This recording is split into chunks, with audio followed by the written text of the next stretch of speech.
Okay, this is the timing chain test.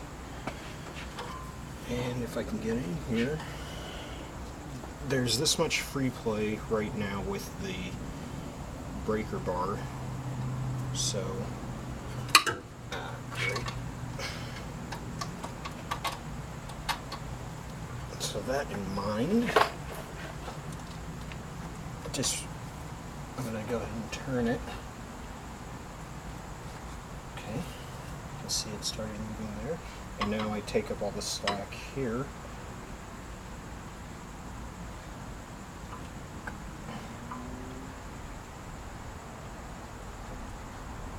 And it's engaging right now, and I'm going to turn it.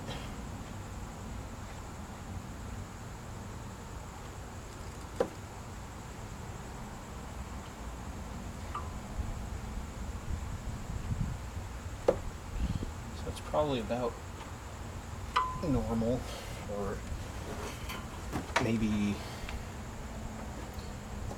10 or 15, probably somewhere around 10 degrees.